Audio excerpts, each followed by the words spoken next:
scroll is just ridiculous. I mean, it was so bad. I just up and left. It's just like I'll tell you what, Slick. It's hard for me to believe we're already in a new season. I'm still thinking about last year, all the memorable moments that took my breath away. And as an asthmatic, you know I don't joke about that. Me too, man. Top to bottom, that group was absolutely special. You should see the emails, the texts, the tweets I've been seeing. It seems like we're stacking wins this year because there is a lot of hype around this group. You're so right, Maniac. I don't want to get carried away, but people are saying that this roster could even top last year's. And it's not about the personnel, it's about the process. So come be a part of the process with us October 12th at Shea's Performing Arts Center as 43 North Finals host their year 9 of their competition, giving 5 companies $1 million. Let's go, Buffalo.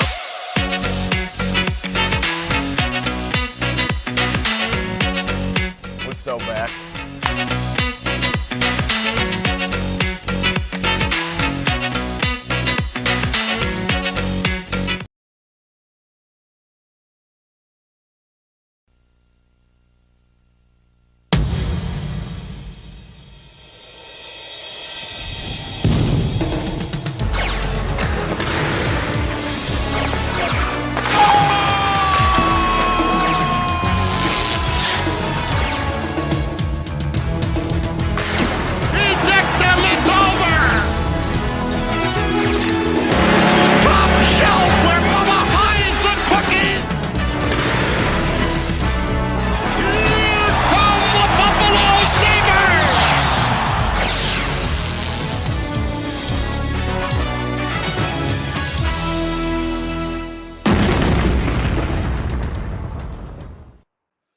Welcome, everybody, to the Two Goalies One Mic pregame show brought to you by 43 North. As you saw in the commercial before, make sure you give them a follow. And, of course, as always, Outlet Liquor, the place to buy a case on George Urban Boulevard. I got a little setup here, the new lighting. Let me know what you guys think, those who are watching, because I figured I'd try and improve the dynamic of the show with a little better lighting. So let me know what you guys think. Not really too sure how I feel about it right now, but in around just under 15 minutes, we will be obviously getting ready for game number 3 of the 82-game season. Buffalo takes on the Tampa Bay Lightning without both captain Steven Stamkos, who up until obviously him being out as their leading scorer, and of course Vasilevsky, their future Hall of Fame goaltender. I forget what it was. Lower body injury is the reason him being out for the good portion of the beginning of the season. But former Sabre Jonas Johansson will be in net for Buffalo for the Tampa Bay Lightning tonight, and of course, getting his 3rd start in a row, Devin Levi will lead the charge for Buffalo. First goalie out on the ice for warmups, and of course, they will have Eric Comrie to back up. I believe it was UPL backing up on Long Island against the Islanders.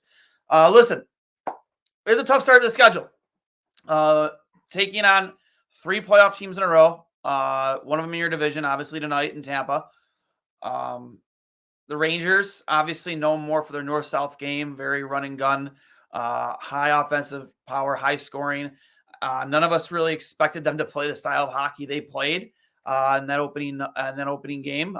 Nobody expected the second they took a lead, they would collapse into the 1-3-1 forecheck.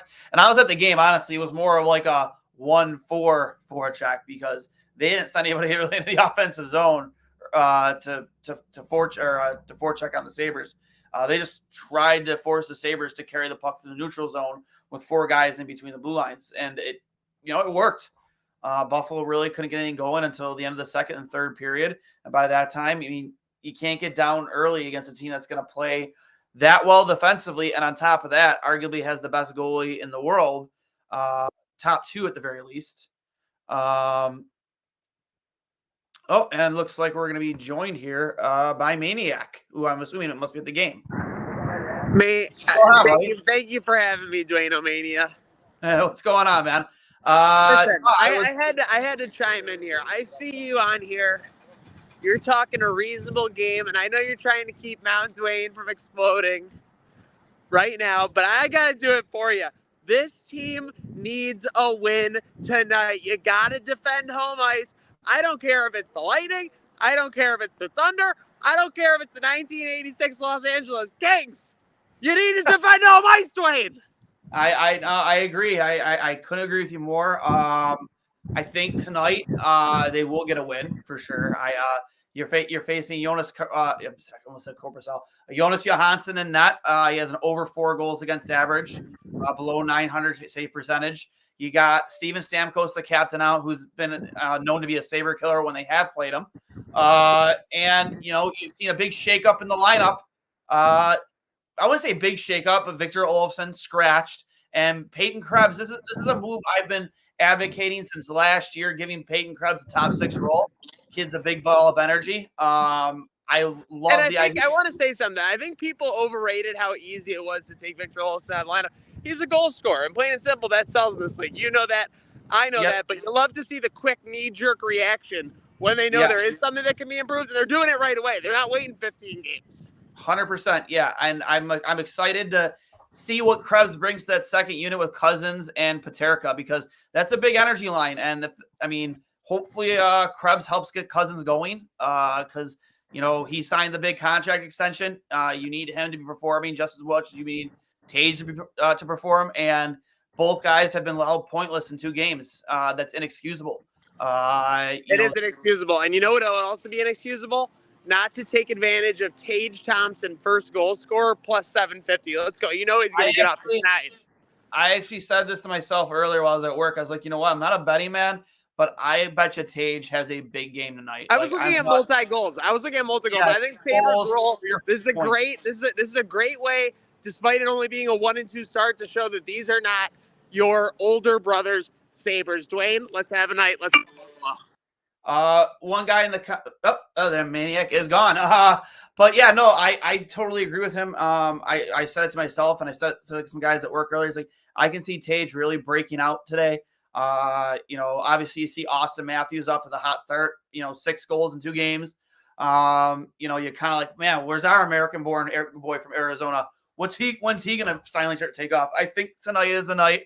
If not, I might lose my fucking mind after the game, because the last thing I need is this team to go 0-3. Got some comments here in the peanut gallery. Let's see who it is. Megan,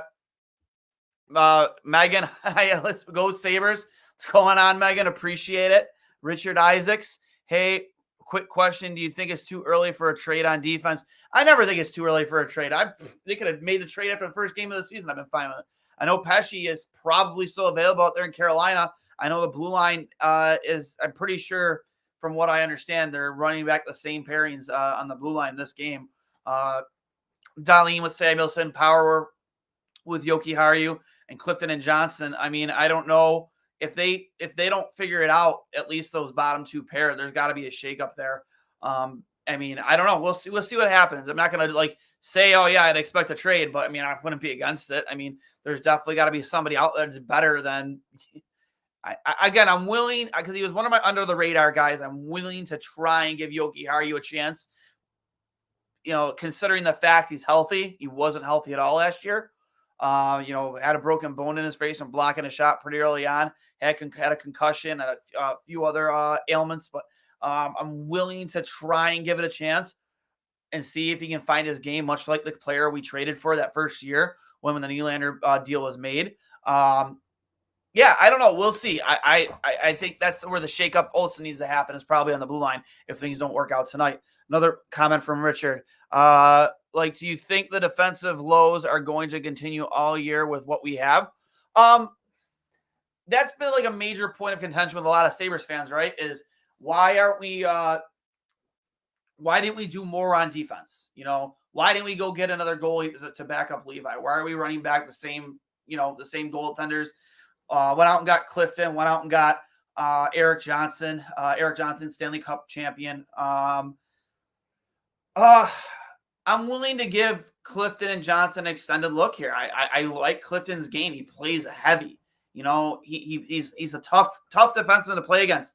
And I'm hoping that he helps his team get away from the nonsense that we've seen the last couple of years, especially in our own end below the dots, where we're essentially, passengers in our own end, watching the play, not engaging, watching the puck. I hate puck watching. This team has made a name for itself when it comes to puck watching, and I cannot stand it. So I hope that guys like Eric Johnson and Connor Clifton play a more physical style and don't allow the passenger stuff. Just kind of just sitting there watching the play, not engaging your sticks, not tying guys up physically, just kind of allowing our goaltenders to get abused below the dots. And I really hope that tonight is the beginning of the end of that. We'll see. You're always going to have hiccups here and there. That's going to happen.